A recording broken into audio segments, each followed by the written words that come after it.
अतुलितबलधामं हेमशैलभदेहं दनुजवनकृशानं ज्ञानिनामग्रगण्यं सकलगुणनिधानं वानराणामधीशं रघुपतिप्रियभक्तं वातजातं नमामि। ओम हं हनुमते नमः। ओम शनिश्चराय नमः। प्रिय भक्तगण, आज पवित्र ज्येष्ठ मास प्रथम शनिवार शनिदेवंकर एवं हनुमान जी मंत्र जप कले समस्त दुख कष्ट दूर होता है। धार्मिक मान्यता अनुसार शनिदेव एवं हनुमान जी मंत्र जप करिले शनिदेवंकर अशुभ प्रभाव शांत होता है। जीवन में आसुथिबा बड़रू बड़ संकट दूर होता है एवं साहस समृद्धि प्राप्त होता है। पौराणिक कथा अनुसार शनिदेव हनुमान जी को वचन देते कि जी भी हनुमान जी को पूजा करेंगे तांको उपरे शनिदेवंकर प्रकोप रहिबनि। एथिपाई शनिदेव मंत्र सहित हनुमान जी मंत्र जप करिले शनि पीड़ा कम होता है, शारीरिक रोगर मुक्ति मिले। नियमित जप कले धन संपत्ति वृद्धि होता है, धनर केबे भी अभाव रहे नहीं। कार्यक्षेत्र में सफलता एवं प्रगतिर समस्त मार्ग खुल जाए। भिडियोटी को गोटे लाइक करी कमेंट रे जय हनुमान जय शनिदेव लिखि दियंतु, जहाद्वारा शनिदेव एवं हनुमान जी कृपा आपन ऊपर सदैव रहिबो। ओम सं शनिश्चराय नमः। ओम रामदूताय नमः। ओम अपराध सहस्राणि क्रियन्ते हनिसंमया दासोऽयमिति मां मत्वा क्षमस्य परमेश्वर। गतं पापं गतं दुःखं गतं दारिद्र्यमेव च आगतः सुख संपत्ति पुण्योऽहं तव दर्शनात्। ओम सं शनिश्चराय नमः। ओम रामदूताय नमः।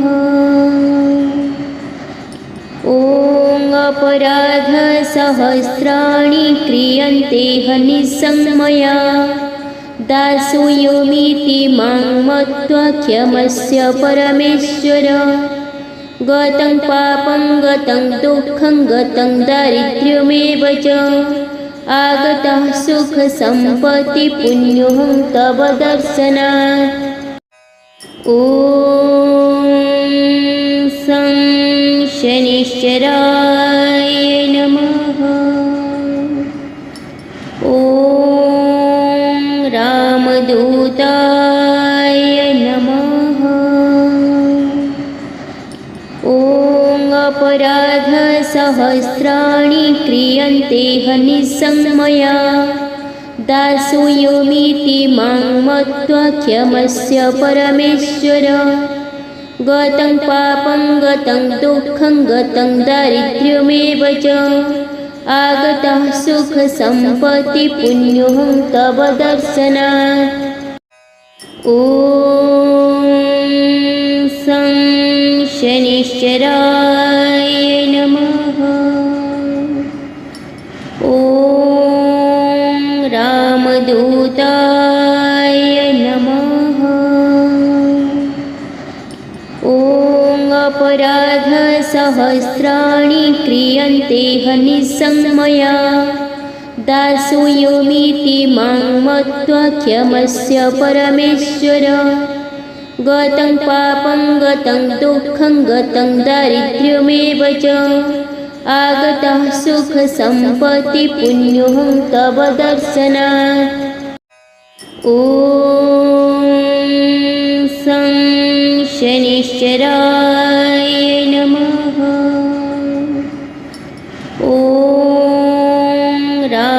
रामदूताय नमः।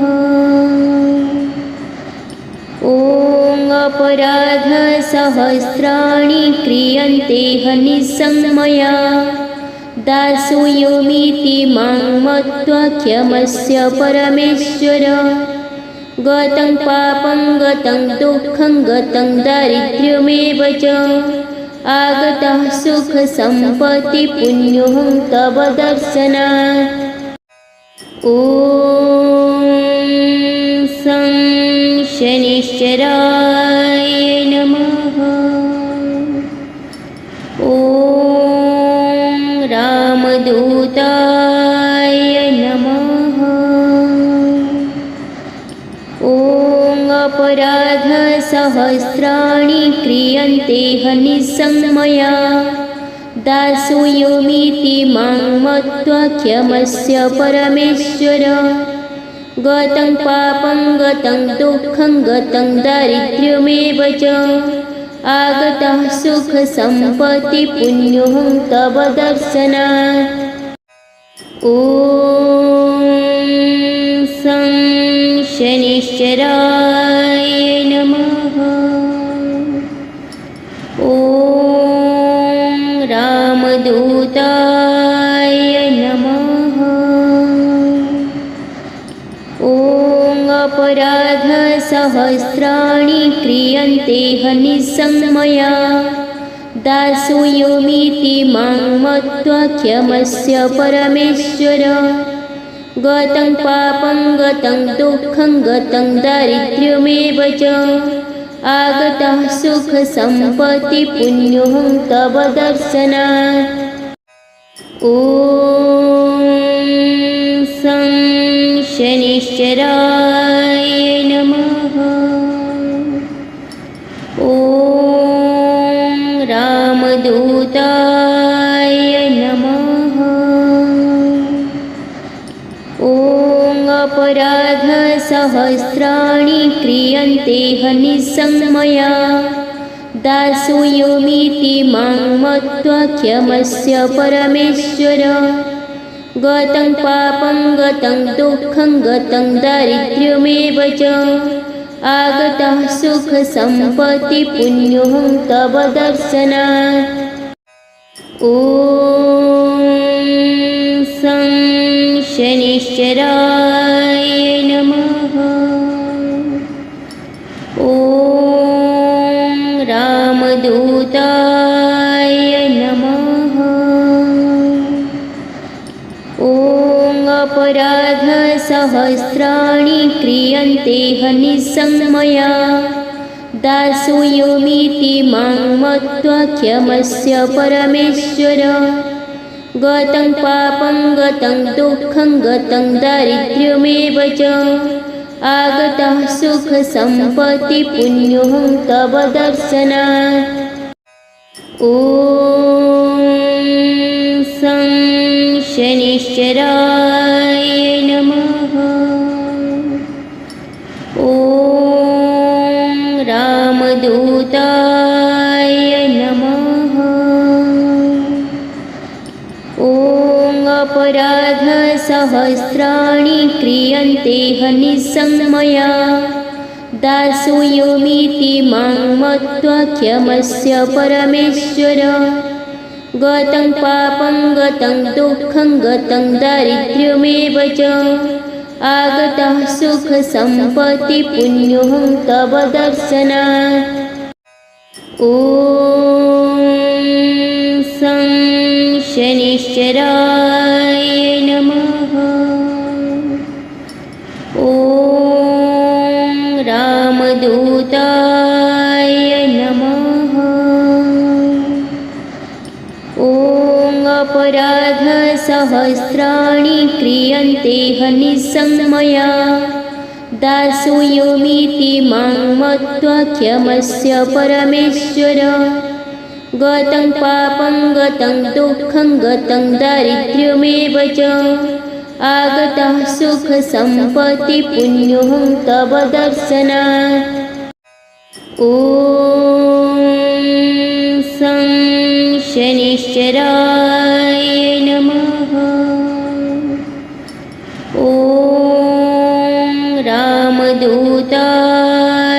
नमः।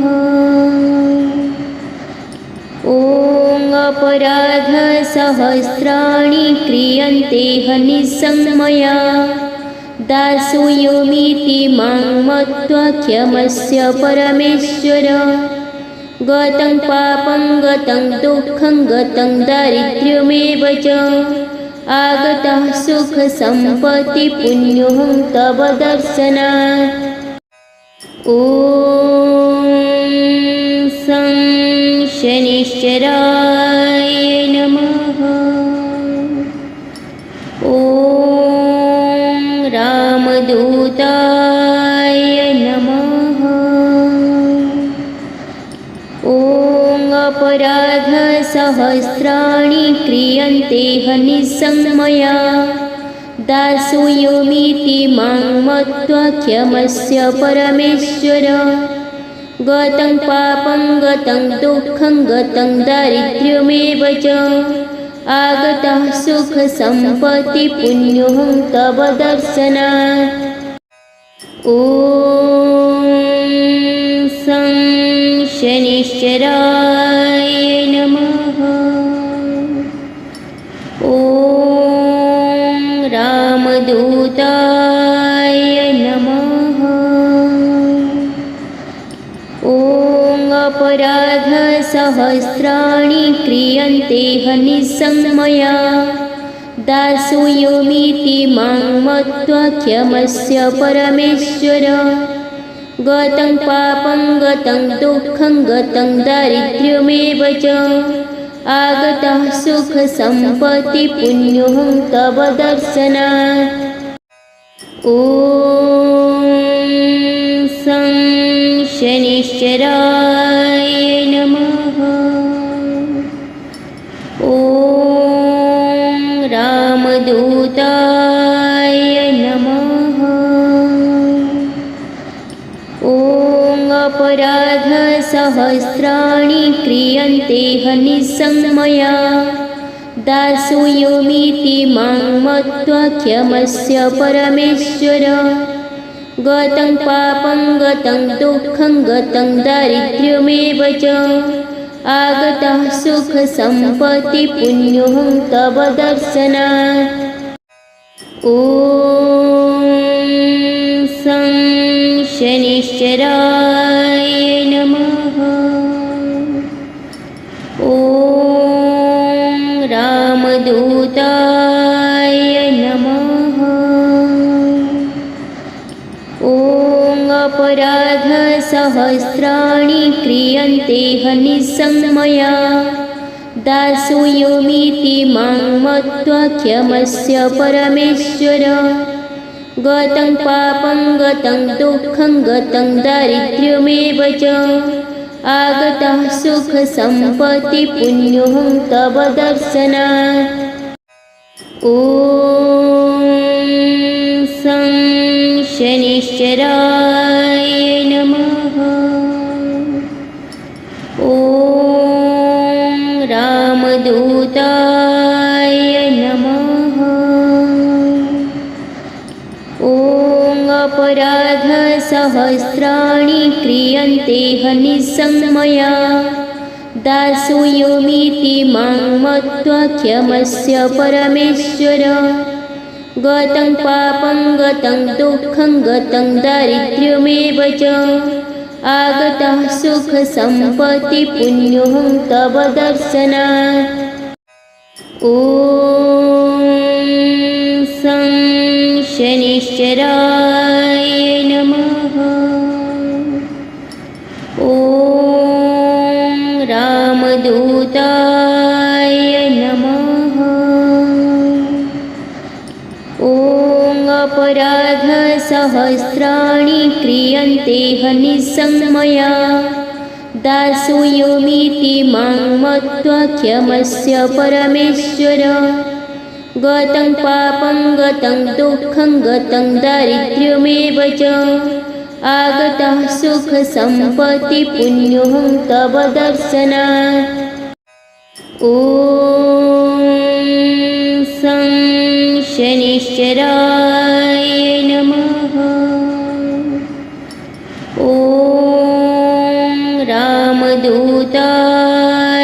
नमः।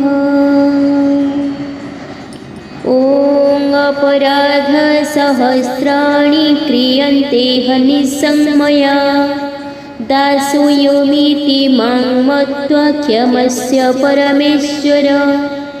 गतं पापं गतं दुःखं गतं दारिद्र्यमेव च आगतः सुखसम्पत्तिपुण्योऽहं तव दर्शनात्।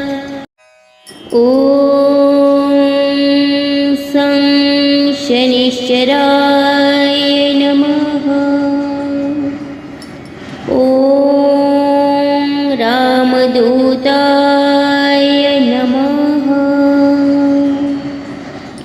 ॐ अपराधसहस्राणि क्रियन्ते हनिसंमया दासोऽयमिति मां मत्वा क्षमस्य परमेश्वर।